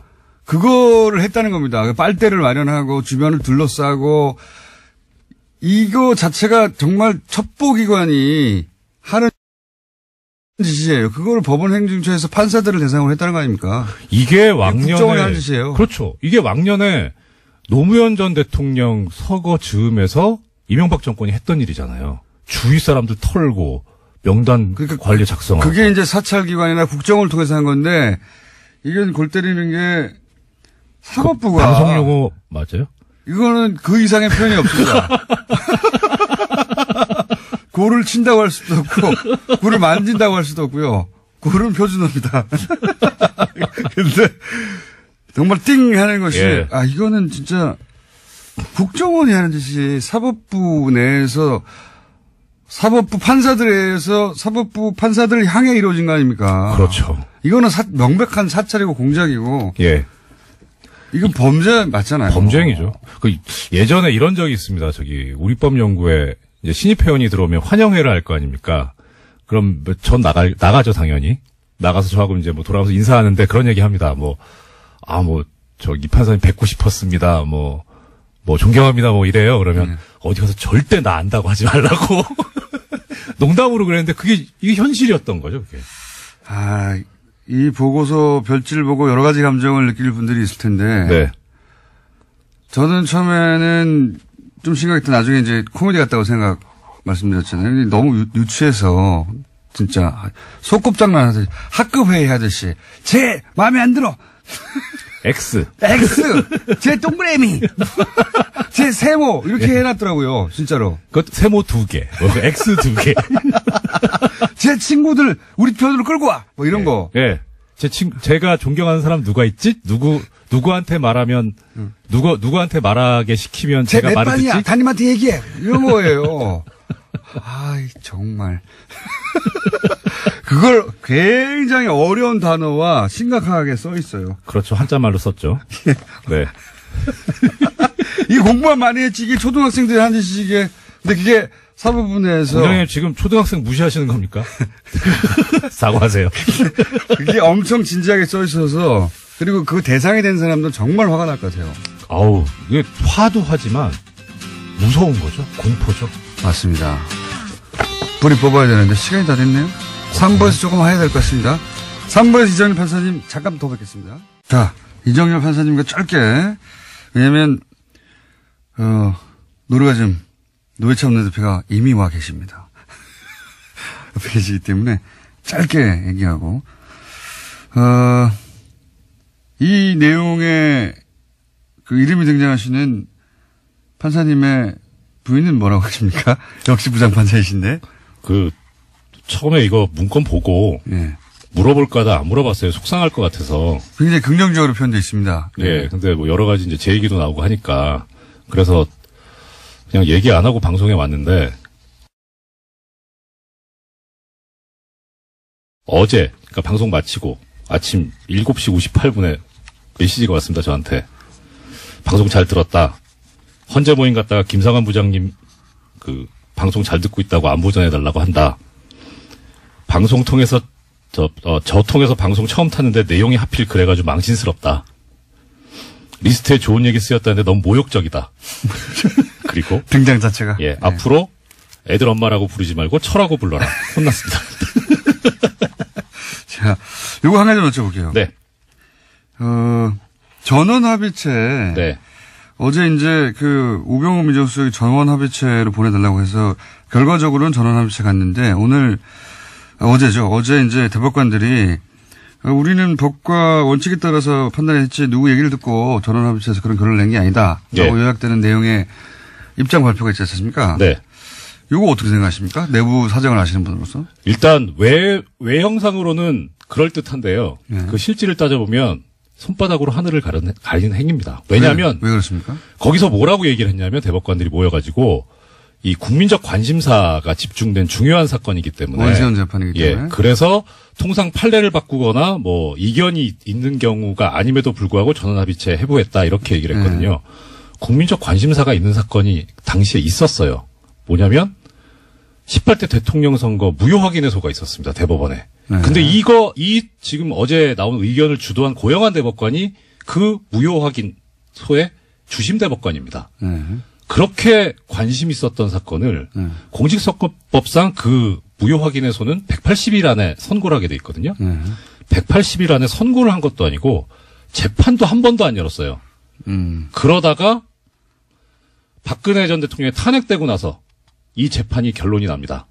이미 대통령직에서 파면되었기 때문에 이 재판을 할 실익이 없다 그래가지고 부적법하다고 각하해버립니다. 그러니까 국민적 관심사가 있는 사건들은 그 당시에도 다른 건들이 있었는데 유독 이것만 그랬다. 예. 예, 그러니까 이것을 가지고 전원합의체 회부한 것을 가리켜서 국민적 관심사가 있었기 때문에 갔다라고 하는 거는 다른 행동하고 비교해 봤을 때 이야기가 안 돼. 논리적 모순이 생깁니다. 오히려 차라리 이런 경우에 솔직하게 그 외부 있긴 받았다. 그런데 어떻게 인정합니까? 그거를? 거기서 또 문장이 뭐라고 되어 있냐면 외부하고 연락을 한 바는 없다 이렇게 나오거든요. 그 말 맞을 겁니다. 왜냐하면 양승태가 시켰으니까. 아, 내부하고만 얘기. 그렇죠. 그 말도 맞을 겁니다. 자, 그 일로 인해서 고소고발 당하시고요. 대법관들로부터. 오늘 여기까지 하고 예. 또 모실 테니까 재밌는 얘기 굉장히 많은데 여기까지만 하겠습니다. 이정렬 판사님이었습니다. 예, 고맙습니다. 오늘 썼습니다. 노르가즘 노회찬 원내대표 나오셨습니다. 안녕하십니까? 네, 안녕하십니까? 사실은 요 사안은 또 전문가 아니십니까? 법조계 출신으로서. 그러니까요. 본인이 이제 이 법원을 통해서 의원직도 상실한 바가 있기 때문에 하실 말씀 아시죠 이게? 읽어보셨죠 이거? 예, 뭐 여기 여러 가지 문제가 있는데 눈에 띄는 것은 이제 법원 행정처, 이거 법원 행정처에 있는 분들이 주요 보직자들은 다 판사 출신들입니다. 그렇죠. 현역 판사들이죠. 근데 이분들이 그 판사들을 갖다가 뒷조사를 해가지고 우리 편 아닌 편 이렇게 구분을 하고 너 우리 편 얘 아니야. 얘는 세모 이렇게. 근데 그런 과정에서 보면은 법원 내부 그 망에 그 여성 판사들만 들어가는 곳이 있습니다. 판사라더라도 남성들은 못 들어가도록 폐쇄 공간인데요. 이런데 그 아이디하고 비밀번호를 알아내가지고 들어가서 거기까지 다 훑어보는 거예요. 이메일도 훑어보고 못 들어가겠지 하는 곳에 다 들어가가지고 다 누군지 알아내요. 그렇습니다. 다 알아내고 그리고 행정처라는 곳이 이제 기본적으로 법원 행정을 다 총괄하는 곳이다 보니까 사실은 시스템을 장악할 수가 있으니까요. 서버를 열어보면 다 알 수 있는 거 아닙니까? 그렇게 한 것 같습니다. 보니까. 예, 이미 그 자료로도 나와 있습니다만 사법행정위원회라는 주요 이제 법적 기구가 있는데 여기에 이제 들어갈 판사들 후보군들을 갖다가 이제 분류를 해놨어요. 저는 이것도 일종의 리스트라고 보는데. 당연히 리스트죠, 사실. 여기 보면은 보수 판사, 보수 성향 판사, 그러니까 자기 편이라는 거예요. 그 다음에 좀 온건, 중도라는 거고, 그 다음에 강경. 근데 더 재밌는 건 이게 컬러가 어떻게 된 줄 아세요? 보수는 빨간색이에요. 어떻게 보수가 빨간색입니까? 새누리가 빨간색이지. 그러니까요. 보수 빨간색이고, 그리고 강경이 무슨 색인 줄 아세요? 블랙입니다. 까만색이에요. 블랙리스트죠. 블랙 조심해야 돼요. 무슨 요새 블랙 뭐 많던데. 블랙하우스 있습니다. 예. 그래서 그러니까 이런 식으로 구분을 내일 블랙하우스 하는 날입니다. 구분이 돼 있고요. 네. 가장 핵심적인 문제는 뭔가면은 지금 몇 개의 그 개인용 PC가 있었는데 네. 그 중에 한 개만 내놓지 않았어요. 예. 그게 바로 핵심이죠. 임종원 예. 법원행정차장의 그 PC인데 본인이 비밀번호를 내놓지 않았죠. 예, 그리고 PC 자체를 내놓지 네, 않았어요. 맞습니다. 예. 이건 열어보지도 못했어요. 예. 나머지는 열어봤는데 비밀번호 걸린 것 때문에 700여 개는 맞습니다. 못 열어봤는데 문제는 이게 가장 열어볼 필요가 있는 거라는 겁니다. 왜냐하면 이 임종원 법원행정처장은 이미 특검 수사에서 박근혜 특검 수사에서 나온 것처럼 지금 그 우병우 민정수석하고 예. 1년에 수백 통 전화를 서로 오가는 사람이에요. 네. 어떻게 법원 행정을 책임지는 사람하고 청와대 민정수석이 수백 통 했다는 얘기는 주로 판결에 관련된 거 아니고서 뭐 법원에 뭐 비가 샜는지 이런 것 때문에 전화를 한 건 아닐 거 아니겠습니까? 비품 구매 때문에 전화한 건 아니겠죠. 이게 완전히 독립적으로 이 운영돼야 될 법원이 특히 대법원이 청와대와 커넥션이 이렇게 그러니까요. 유착 관계가 긴밀하게 있었다는 것은 심각한 의혹이기 때문에 앞으로 반드시 이 조사가 돼야 될 부분입니다. 근데 이게 이제 그 사법부다 보니까 네. 판사들을 대상하다 보니까 검찰 쪽에서도 부담이 큰 것 같아요. 왜냐하면 앞으로 모든 그러니까 사실은 판사는 심판이고 변호사와 검찰이 부딪히는 거 아닙니까? 그런데 이제 이 검찰이 사법부 전체를 대상으로 수사한다든가 사법부의 핵심 요직에 있었던 사람을 수사하는 게 부담이 크고 사법부도 또 내부 조직 논리상 사법부가 어떻게 검찰한테 수사를 의뢰하냐 이런 인식이 있는 것 같아요. 그렇습니다. 그건 또 한편 사실이기 때문에 그래서 저는 어떻게 해야 됩니까? 김명수 대법원장에게 마지막 기회 한 번의 기회가 주어져 있다. 네. 지금 진상조사위원회도 진상을 파악하지 못했고 네. 추가조사위원회는 문서만 파악했어요. 그렇죠. 이번에 파악된 문서 중에 문제가 되는 내용들이 많았잖아요. 네. 이것들이 실행됐는지 안 됐는지는 추가조사위원회에서 조사를 안 했습니다. 네. 그럼 이건 조사 안 하고 넘어갈 거냐. 그러니까 그럴 수는 없지 않습니까? 예. 이런 일이 밝혀졌는데. 예. 그렇다면 여기까지 조사를 해야 되고 아직 조사하지 않은 어떤 임종원 개인용 PC라거나 이런 까지 다 더 조사를 갖다가 해야 되는 마지막 조사 기회가 한 번 남아 있고 이 기회마저도 살리지 못한다면 지금 대법원장이 고심 중에 있는 걸로 알고 있는데 네. 이 기회마저 살리지 못한다면은 외부 강제 수사는 불가피하다. 네. 그렇지 않다면 우리가 과거에 안개부에서 쪽지 나오는 대로 판결하고 청와대에서 전화 오는 대로 판결했던 그런 치욕스러운 그 과거로 돌아가는 걸 용인하는 꼴이 아니기 때문에 용인하는 꼴에 다름없기 때문입니다. 그러니까 이게 이렇게 이 정도 나왔는데 넘어갈 수가 없어요, 사실. 국민들이 네. 다 봤는데 어떡합니까? 그리고 너무 저는 유치했어요, 사실은. 이게 경악스럽기도 했지만 동시에 유치하기도 했습니다. 이게 뭐 한반에서 쟤 누구 편이야? 물어보고 쟤 누구 편이야? 물어보고 옆반에 그 담임한테 얘기해 뭐 이런 수준을 전혀 벗어나지 않아요, 전혀. 그 문장 되게 웃깁니다. 무슨 누구누구 판사 같은 경우에 이제 분석을 하면서 이 사람은 낄 때 안 낄 때 판단이 밝아 뭐 이런. 그다음에 아까 빨간색, 까만색, 초록, 푸른색으로 이렇게 구분한 리스트 있죠. 그게 네. 사법행정위원회 구성할 때 뭐라고 나와 있냐면은 너무 우리 편으로만 하면은 국제임금법 밖에서 이제 꼬투리 잡힐 우려가 있기 때문에 조심해야 된다. 적당히 섞어라 뭐 이런 거. 나름대로 머리 좀 써보자. 그 좋은 머리를 그런 데 쓰고 있었죠. 아, 문장들은 너무 웃겨요. 예. 속칭 낄 때 안 낄 때. 판사들 스스로 내부 판사들에 대해서 이렇게 굉장히 길게 분석해놔서 이 사람은 이렇고 이 사람은 저렇고 그러면서 뭐 자신한테 불이익이 오지 않는 이슈에 대해서는 강한 어조로 비판하는데 반대의 경우는 침묵한다. 예, 뭐. 이런 평가를 받으면 치욕적이죠. 굉장히 자세히 써 있어요. 개별 판사에 대해서 이 사찰이지 뭡니까? 이런 내용으로 가득 찬 문건입니다. 근데 이게 일부에 불과하다는 거. 어떤 내용이 있길래 나머지는 아예 내놓지 않았을까 궁금하죠. 이거 이상의 내용이 있다는 거죠. 네. 예. 그거 나오면 파괴력이 엄청날 거라고 봅니다. 근데 외부에서 강제로 한다는 건 그러면 외부에서 고소고발이 있어야 된다. 그렇게 되나요? 그렇게 돼야 되나요? 이런 상황으로 계속하면은 아마도 무슨 시민단체나 이런 데서 뭐 고소고발이 있지 않겠습니까? 가만히 있을 수 없죠, 사실. 예. 예. 특히나 원세훈 재판과 네. 관련해서는 이게 지금 2심에서 유죄가 난 거고 다들 이제 상식적인 판결이 나왔다고 생각했는데 5개월 만에 대법원에서 엎어져서 맞습니다. 다들 놀랬지 않습니까? 근데 지금 그 판결 대법원에서 전원 합의로다가 무죄 판결 낸 게 잘 됐다고 얘기하지만 그 뒤에 어떻게 됐습니까? 파기환송됐는데 항소심에서 다시 대법원 말 안 듣고 웬만하면 대법원에서 파기환송하면 대법원 말 듣게 돼 있죠. 근데 두 번째 항소심 재판부에서 이건 말도 아니다 해가지고 다시 유죄로 해가 올렸지 않습니까? 그러니까 최종 유죄로 되지 않았습니까? 그러니까요. 그 얘기는 대법원 13대 빵으로 그 무죄라고 판결 내렸던 그 13명이 진짜 엉터리 판결했다는 게 자기들 내부 판결에 의해서도 입증이 된 거 아니에요. 게다가 문건이 안 나왔으면 모르겠는데 문건에 우병우 민정수석의 요청이 있었잖아요. 그러니까. 어떻게 의심 안 합니까, 이거를. 요청이 있고 요청한 대로 저번 합의체로 판결을 냈는데 그 판결 자체도 굉장히 논란이 판결이었거든요. 13대 0도. 말도 안 되는 거라고 했었는데 그게 이래서 이랬구나 생각할 수밖에 없죠. 그렇죠. 예. 그래서 그런 원세훈 재판만이 아닐 거라고 사실 보는 것이고요. 맞습니다. 그런 중요한 재판마다 청와대의 의견이 법원에 의해서 수용되는 그런 과정을 우리가 밝혀내야 됩니다.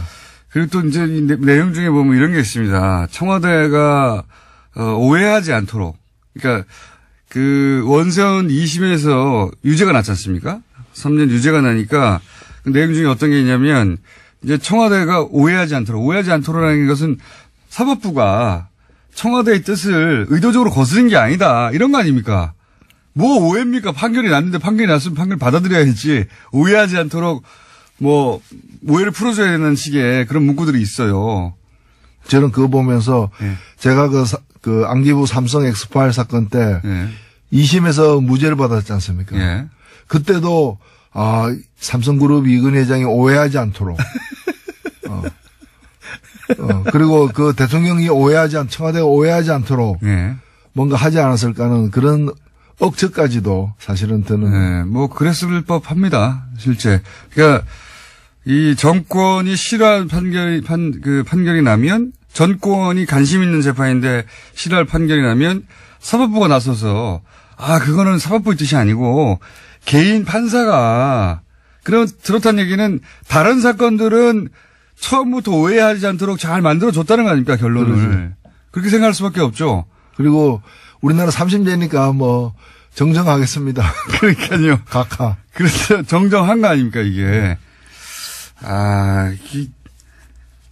이제 일종의 음모론처럼 그렇게 돌아가는 거 아니야? 이렇게 얘기했던 거에 증거가 일부 나온 거죠, 사실. 그렇죠. 의심하지 않을 수 없는 겁니다. 여기다 불필요한 오해가 있다거나 뭐 이러면서 이제 불필요한 오해 논란이 있지 않도록 하면서 이 대법관들이 나서서 그렇지 않다고 얘기했는데 이걸로는 해결이 안 될 것 같아요. 그 대법관 중에서 적지 않은 수가 당시에 없었던 분들이에요. 이게 절반은 없었던 분이죠. 2015년 7월에 대법원에서 13대 0으로 무죄를 내렸기 때문에 지금 계신 분들 중에 적지 않은 수가 거의 절반에 가까운 분이 그 당시에는 없었던 분들인데 왜 어제 나타나가지고 전원이 그렇게 절반만 나와야죠 그러면. 전원이 이렇게 얘기했다는 것도 좀 많이 안 된다고 생각이 들고. 요 사건은 이제 쉽게 가라앉지 않을 것 같습니다. 제가 보기에는 머지않아 이 조사 보고서 별지가 인터넷상에서 공개되어 버리지 않을까. 그래서 만인이 보지 않을까 싶어요.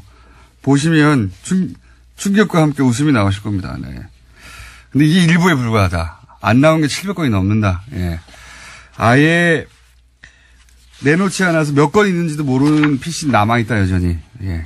그렇습니다. 현재 상황이. 자, 사법부 블랙리스트 사건은 그러하고요. 양승태 대법관은 어떻게 될까요? 전 대법관은? 예, 계속 본인이야 곤혹스러울 겁니다. 계속 이제 뒤로 빼겠죠. 저는 양승태 대법관 한 명의 문제는 아니지만은 총체적 책임에 직접 연루돼 있기 때문에 네. 책임을 져야 된다고 봅니다. 이 문건을 작성하고 보고한 대상이 있을 거 아닙니까? 본인이죠. 네. 본인이죠. 양승태 대법관이 정점에 있었으니까 보고를 받았겠죠. 보고도 하지 않은 걸 자기들끼리 열심히 써가지고 혼자. 그러니까요. 예. 한편으로는 보고하고 한편으로는 등산 가는 것도 그 국정원으로부터 사찰당하고 이제. 네. 그 압박도 하고. 예.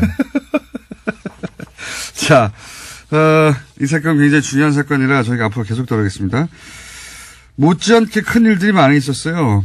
예를 들어서 나경원 의원이 IOC 항의 성안을 보냈다든가 여기에 대해서 이제 화가 난 국민들도 있고 그리고 북한 평창 올림픽이 평양 올림픽이다라고 보수 신문과 야당에서는 계속 공격하고 있고 이거 어떻게 전체적으로 보십니까? 그 올림픽을 공격하는 보수. 특히 나경원 그 의원은 패럴림픽 우리나라 네. 그 국제 패럴림픽의 집행위원이에요. 네. 그다음에 우리나라 이게 평창 동계 올림픽에 또 그 조직위원이기도 하고요. 맞습니다. 물론 그 조직위원은 뭐 거의 29명, 30명 되는 이제 거대한 규모입니다만은 이런 분이 그것도 IOC에다가 그 편지를 썼다는 것 자체가 저는 상식적으로 납득이 안 가요. 아니, 국무위원이 이 정부의 시책 중에 문제 있습니다 하고 유엔에다가 항의사안 보내는 거하고 똑같은 거 아니에요. 아니, 그럼 본인이, 그럼 조직위원이니까 그게 잘못됐다고 정말 믿는다면은 그 조직위원회 내서 문제 제기를 해야 되는 것이고, 안 되면은 자기가 조직위원을 사퇴해야죠. 그때 성명 한 장 발표하는 정도여야지 이걸 IOC는 그리고 상식적으로 보면은 이번에 단일팀 같은 경우에는 사실 이 단일팀은 이 단일팀으로 2018년 평창 동계올림픽 지원에 관련된 특별법이 있어요. 예. 이 법에 보면은 제83조 84조에 보면은 이 단일팀을 만들도록 되어 있습니다.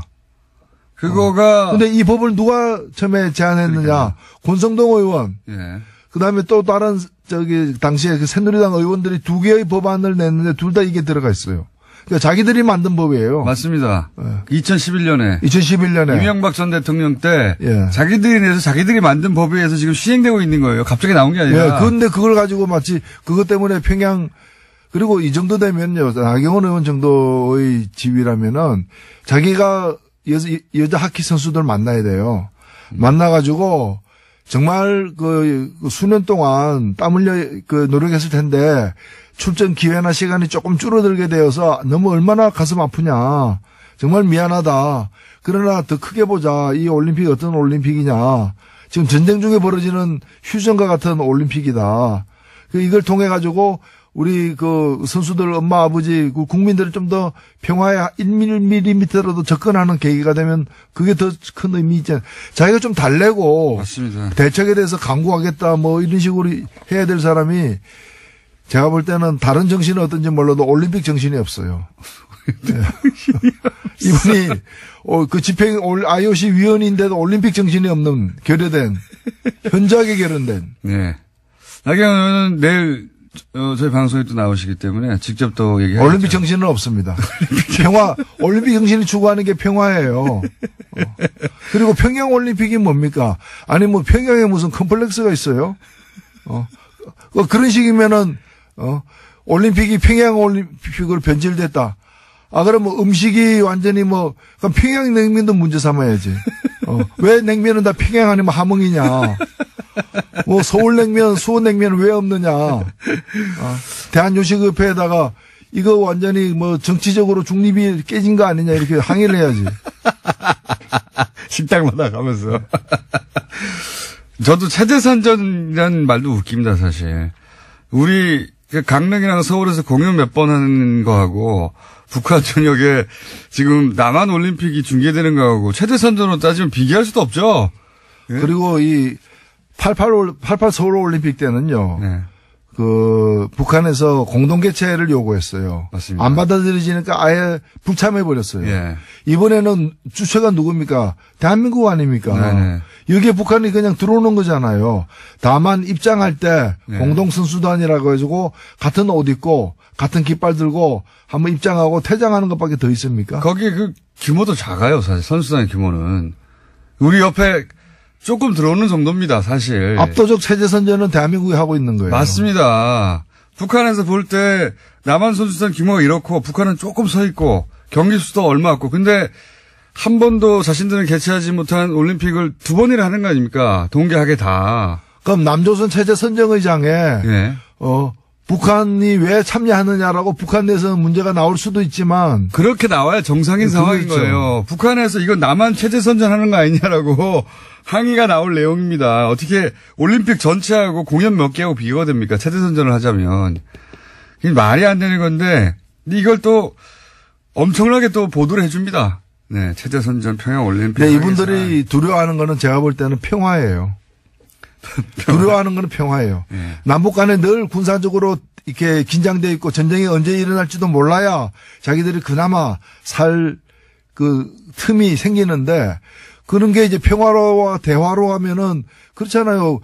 핵무기 달라고 구걸하러도 다니고 막 이랬는데 한핵 줍쇼. 평화 시절에 오면은 골치 아프잖아요 이게. 그러니까 자신들이 서식하고 이렇게 번성할 기회가 점점 적어지는 거죠. 네, 서식지가 줄어들고 네. 그러다 보니까 이제 이런 논란을 막 키우고 있는데 게다가 이 법안들도 자기가 만들었고 자기들이 집권하고 있을 때는 자기들이 인공기 옆에서 한반도기 흔들면서 엄청나게 응원도 했었어요. 예. 네. 지금 반대하는 분들 사진이 많이 찍혀 있습니다. 북한 응원단 옆에서. 그때 그런 얘기 전혀 안 했거든요. 예, 북한은 핑계인 것이고 자기들이 네. 궁색하게 되는 자신들의 그 처지, 그 불우한 처지가 이제 원망스러운 거죠. 불우한 처지. 자, 그렇습니다. 예. 평양 올림픽이라는 비난은 진짜 말이 안 된다고 봅니다. 예. 북한에서 이거 서울 올림픽에 왜 들러리 쓰고 있느냐 이렇게 나온다면 얘기가 되는데 예, 말이 안 된다고 보고 예, 국민당은 이제 완전한 파탄에 이른 것 같습니다. 그죠? 예, 그죠? 그걸 완전한 파탄에 이른 그 서로 성명전 하는 걸 보면 예, 남북보다 더합니다. 그 정도에 이르러서 대화는 끝인 것 같고 서로 징계하라고 하고 있고요. 예. 그냥 예, 뭐 안타깝죠. 국민들이 이제 그런 걸 보면서 이제 뭔가 좀 이렇게 하다가 뜻이 달라질 수도 있는데 합의하에 갈라서거나 이제 그러질 왜 못하느냐. 비례대표 출당 문제는 어떻게 생각하십니까? 저는 해줘야 된다고 봐요. 저는 유승민 대표의 얘기가 옳다고 봅니다. 저는 그런 점에서는 유승민 대표가 이제 중간중간에 보면은 굉장히 이성적인 판단을 내릴 때가 늘 그렇다기보다는 중간중간에 이제. 남북 문제에서는 좀 의견이. 예, 좀 다릅니다만. 이 문제에 있어서는 그 말이 맞아요.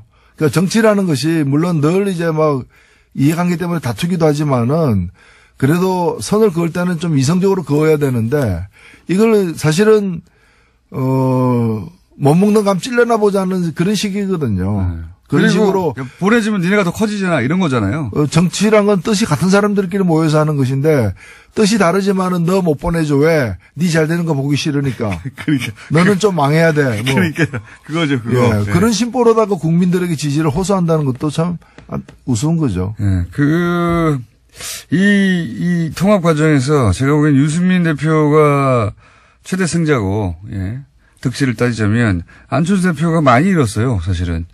민심도 많이 잃었고 과정 중에 일처리 과정 중에서도 안철수 대표가 주도하고 그렇게 원한 건데 정작 본인은 그 혜택을 입기는커녕 피해를 가장 많이 당한 스스로 입은 거죠. 뭐 자초한 거긴 합니다만 그렇게 결론 현재까지는 나오고 있는 상황인 것 같고 시간이 다 됐네요. 혹시 요 정계 개편 가운데 정의당이 혹시 어느 쪽과 이렇게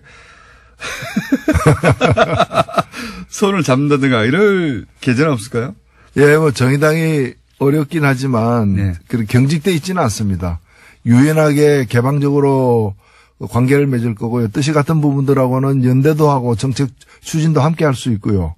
그러나 지금 얘기되고 있는 공동교섭단체 같은 것은 그걸 통해서 국고지원금 좀 더 많이 받고 국회 내에서 무슨 이렇게 기회나 이런 권력을 배분할 때 좀 더 좋은 조건이 되는 것 말고는, 우리 국민들 앞에 같이 해야 될 이유를 설명하기가 쉽지가 않다는 점에서 저는 사랑을 하지 않으면서 결혼하는 거 있죠. 비자를 얻거나 뭐 국적을 얻거나 그런 걸 우리가 뭐라고 그럽니까? 위장 결혼이잖아요. 네. 국민 앞에 위장하는 일은 없을 것입니다. 그래요. 네. 그런 얘기도 일각에서 있길래 저쪽에서 뭐 마라바 15석이나 그 정도 된다고 하면 정의당과 같이 이렇게 그리고 지금은 또 그런 셈법을 할 때도 아니지 않습니까? 지금은 각자 자기 세력을 잘 이렇게 보존해서 국민들 앞에 당당하게 임해야 될 때라고 봅니다. 알겠습니다. 예. 이런 얘기가 정의당 내부에서도 있긴 있습니까, 혹시? 외부에서 이제 관찰자들이 그런 얘기를 하는데. 예, 정의당 내에서는 뭐 어제도 저희가 회의를 했습니다마는 네. 이런 문제 제기가 바깥에서도 나오는데 한번 토의해보자. 네. 이런 얘기하는 분들이 없어요. 전부 다 뭐 파리바게트가 어떻고 최저임금이 어떻고 민생 문제 이런 데만 관심이 있어서. 네. 예. 네, 이게 좀 저희들이 바쁩니다, 사실. 예. 여기까지 하겠습니다. 정의당의 노회찬 원내대표였습니다. 감사합니다. 예. 보수단체는 평양냉면 못 먹게 합시다. 삼권 분립이나 삼권 합의체였군요. 이거 재미있는 표현입니다. 그렇습니다. 예. 근데 왜 이정열 전 판사님은 변호사 대신에 사무장하고 계신가요? 예. 언제 한번 제가 말할 수 있는데 직접 이정열 전 판사님에게 기회를 드리겠습니다. 방송 중에. 예. 법원에서 쫓겨났죠? 자, 네이버에서는 평화올림픽 검색 후 전쟁 중입니다. 네. 네이버 요새 한참 여러 가지 문제로 논란이 되고 있죠. 예. 네이버 특집도 한번 해야 되겠네요. 자, 특집 해달라는 게 너무 많네요. 예. 법원 특집 해달라고 그러고, 이슈가 되면. 법원 특집도 꼭 해야 될 상황인 것 같고요. 네이버 특집도 꼭 해야 될 이슈인 것 같습니다. 자. 옆으로에서 양지열 변호사님이 블랙리스트가 아니라 컬러리스트라고 했다고. 예. 크게 와닿지 않는 표현이네요. 양지열 변호사님 하루빨리 잘려가지고 저에게 코너로 다시 나오셔야 되는데. 생각보다 길게 하시네요? 같은 시간에 진행하니까 서로 통화하고 그러면 좋을 텐데. 네. 가끔 생각납니다. 네. 양지열 변호사님, 컬러리스트라고. 아마 이제 이 블랙리스트에 이 문건에 등장했던 분들의 색깔로 표시를 해가지고 그렇게 표현한 것 같습니다. 양지열 변호사님 이름이 문자에 등장했기를 오랜만에 소개해드렸습니다. 자, 곧 잘리길 기대하고요. 예, 여기까지 하겠습니다. 정통 과학 시간이라고 표현하고 싶지만 한 번도 그런 적이 없었기 때문에. 자, 원종우 씨 나오셨습니다. 예, 안녕하세요. 문자 중에 이런 게 있어요. 원종우 씨가 훨씬 형 같은데 왜 까부냐고. 네. 제가 형입니다. 예. 참, 앞서거니 뒤서거니 외모로는 서로 노안을 자랑하고 있죠. 네. 자, 오늘 주제 뭡니까? 오늘은 일단 지난번에 제가, 지난주에는 못 나왔고, 그전에 알파고 얘기를 하면서 그 네. 두려움과 공포를 잔뜩 드리고 갔잖아요. 알파 제로. 예. 네. 스스로 학습한다. 그렇습니다. 네. 그래서 좀 그 반대되는 얘기로 좀 우리가 좀 희망을 가져야 되지 않겠냐. 네. 과학이 아직 인류 문명을 위협할 정도는 아니다. 네. 네. 특히 그 인공지능이 좀 죽쓰고 있는 얘기를 좀 드리려고 하는데. 죽쓰고 있는 분야도 있다. 네. 네. 왜 그 알파고하고 가장 또 유명한 인공지능이 왓슨이었잖아요. 네. 예, 왓슨이 이제 미국에서 게임쇼 우승하고 네. 지금 이제 의료 쪽으로 가 있다고 다들 알고 계신데 얼마 전까지만 해도 왓슨이 굉장히 잘하고 있다고 알려져 있었습니다. 네. 근데 최근의 상황을 보니까 이게 생각보다 똑똑하지 않다라는 것이 밝혀져서 어떻게 밝혀졌나요? 지금 우리나라에 7개 병원에 왓슨이 들어와 있어요. 네. 그래서 이제 저 암 진단이라든가 이런 걸 하고 있지 않습니까? 네. 근데 진단율이 굉장히 낮습니다. 아, 그래요? 네. 이제 지금 진단율을 어떻게 보냐면 또 우리나라 인간 의사하고 네. 이제 비교를 해서 진단율이 맞는지 안 맞는지를 확인을 하는데. 그러니까 암 진단 로봇인 거죠, 로봇 말하자면. 그렇죠. 예. 네.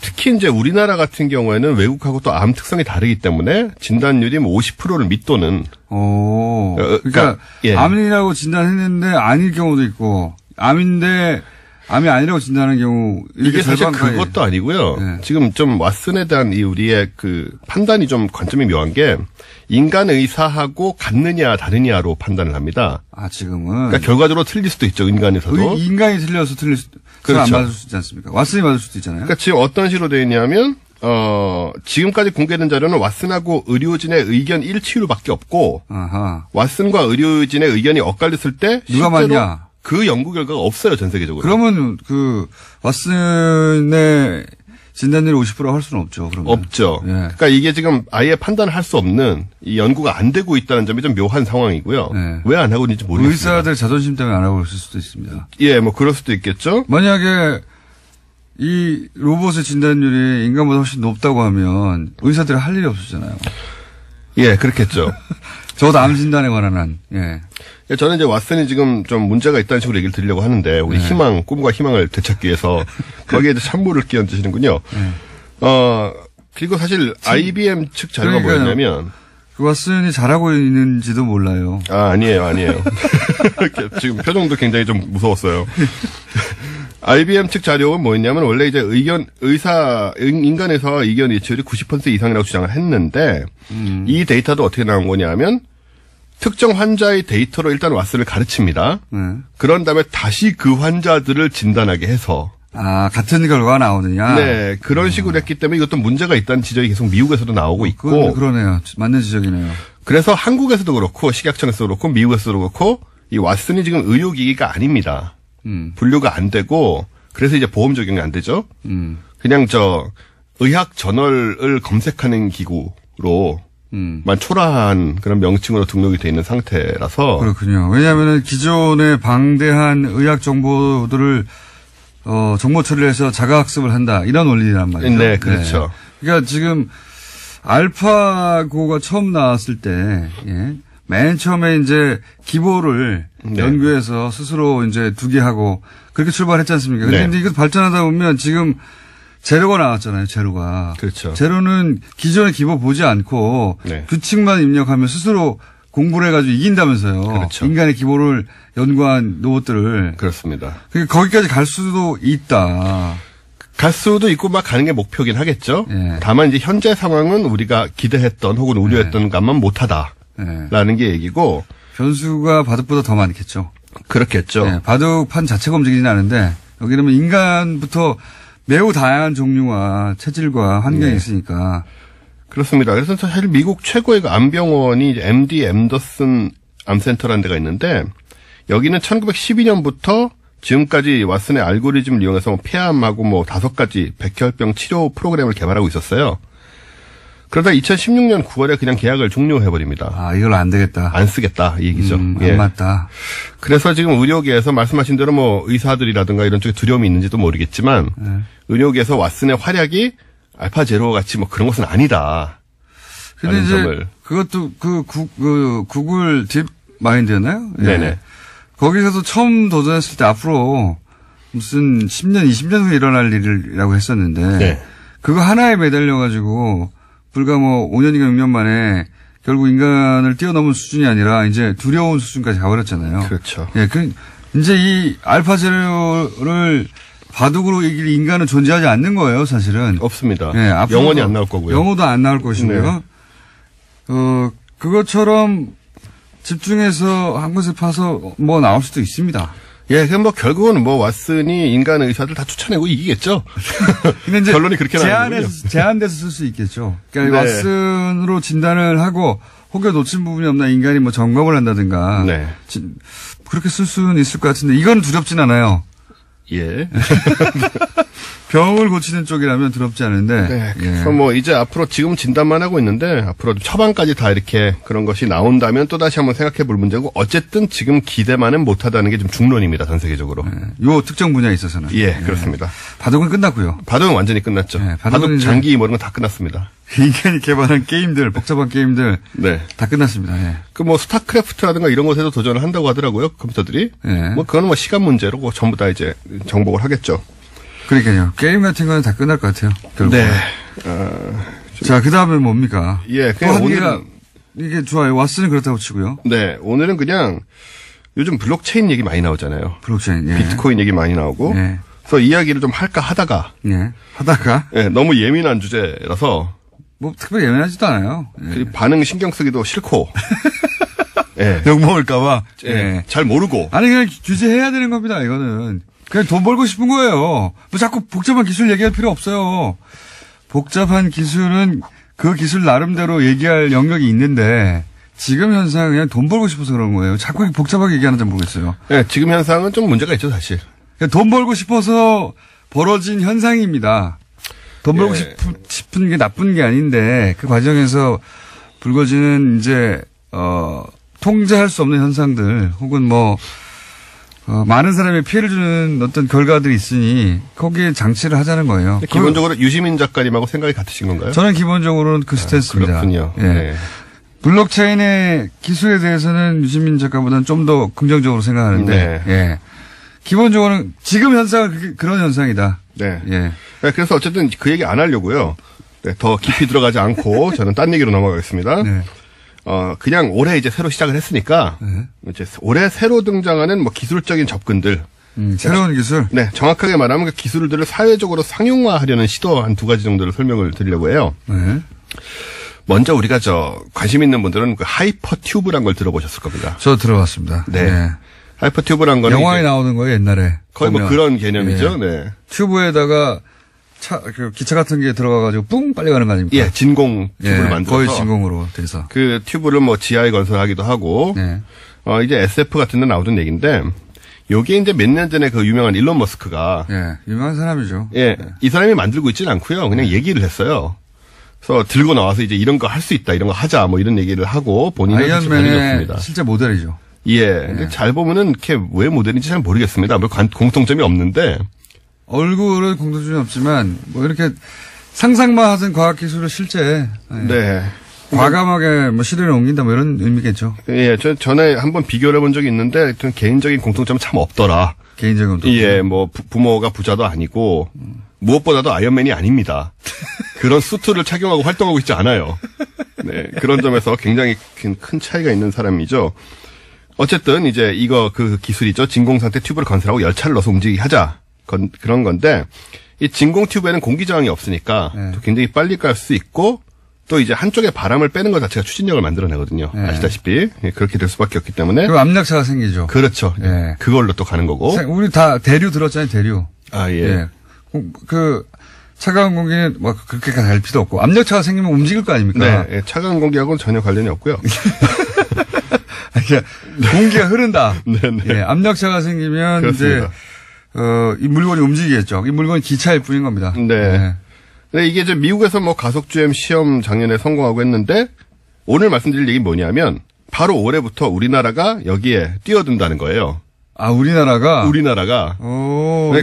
괴짜 업체에서 하는 게 아니고. 몇 년 안 된 얘기인데 우리나라가 바로 뛰어드네요? 네. 뭐, 과기정통부 산하의 그 정부 출연 연구소들 있지 않습니까? 네. 뭐, 건설기술연구원, 교통연구원, 기계연구원, 전기연구원, 전자통신연구원, 그리고 한양대, 그리고 유니스트 이런 8개 기관이 지난 17일에 협약을 체결하고. 앨런 머스크도 이거 상용화 못했지 않습니까? 지금? 아직 상용화된 데 한 군데도 없습니다. 네.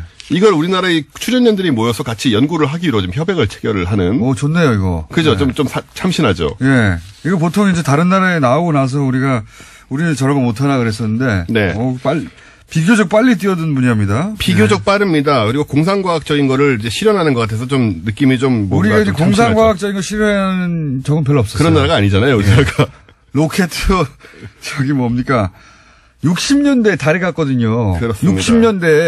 60년대에 안 태어나신 분들 많죠? 인구 절반은 안 태어나셨는데, 60년대 달에 다 갔어요, 이미. 네. 그리고 우리가 발사체가 없어요, 아직도. 예, 발사체가 좀 1단 로켓이 없죠. 미국이 못하게 해서 그런 겁니다. 우리가 사실 이거 개발 능력이 없어서 아니라. 미사일 기술이기 때문에 이게 굉장히 어려운 문제고요. 어쨌든 이제 사실은 유럽, 캐나다 이런 쪽이 개발 준비를 하고 있긴 한데, 이걸 만약에 우리가 개발하게 되면 서울 부산까지 30분 만에 갑니다. 저는 이 얘기 나올 때마다 저도 신기하잖아요. 네. 그래서 이제 몇 번 관련 문서나 본 적이 있는데 어떻게 세우나 모르겠어요. 이 터널을 만드는 게 중요한데 사실 이게 터널을 우리나라 같은 데는 산도 많고 해서 이게 뚫고 가는 게 중요하긴 하지만 이게 사실은 굉장히 비쌀 것 같은데도 불구하고 기본적으로 터널만 만들면 되기 때문에 네. 기존의 뭐 초고속 열차 우리 KTX나 그보다 더 빠른 기술. 거기는 어쨌든 네. 마찰력으로 세우잖아요. 그렇죠. 그 레일에 브레이크를 걸어서 마찰력으로 무게도 있고. 네. 여기는 그 공기 저항이 전혀 없지 않습니까? 네. 그럼 가다 서야 되잖아요. 그렇죠. 그게 마음대로 되겠나. 뭐 어떻게 하겠어? 무섭다. 할 거예요. 어떻게. 속도는 엄청난 속도 1000km 이상으로 달린다고 하는데. 네. 예. 그럼 저항이 없으니까요. 그렇죠. 굉장히 승차감도 굉장히 좋고. 진동도 없고. 진동도 없고. 다 좋은데 어떻게 세우냐 이거예요. 그런 기술 정도는 하지 않겠습니까? 알아서? 우리가 걱정까지 할 필요는 없지 않을까요? 궁금해서. 안 서는 기차를 만들진 않지 않겠어요? 그게 서는 부분이 잘 안 돼가지고 이게. 걱정이 참 많으시군요. 그런 데 대해서. 좀 빨리 나왔으면 좋겠는데. 예, 어쨌든 건설 비용이 10분의 1밖에 안 들 수도 있답니다. 오히려 전기로 달리는 이 고속열차보다. 생각해보면 말이죠. 이걸 만약에 우리가 대륙 끝에 있어요. 네. 이게 만약에 계속 발전한다면 서울에서 파리까지 쭉 갈 수도 있는 이미 겁니다. 그 얘기가 나오고 있습니다. 네. 그래서 국내에서 이걸 건설해가지고 중국하고 통과해서 유럽까지 있는 이런 얘기 많이 있었잖아요. 슉 날아가는 겁니다. 그러면 진짜. 비행기 이상의 속도로 갈 수가 있는 거죠. 그러니까요. 네. 그리고 이제 하늘에 떨어질 생각 걱정도 하지 않아요. 그런 염도 없고. 그래서 그걸 목표로 하지만 어떻게 써주냐. 예. 방송 들으신 분들이 이거 좀 걱정 좀 해주십시오. 이거 좀 우리 공장장님 걱정이 큽니다. 그거 좀 알아봐 주세요. 반드시 쓰게 만들어 주십시오. 안 쓰면 어떡하냐. 자, 원종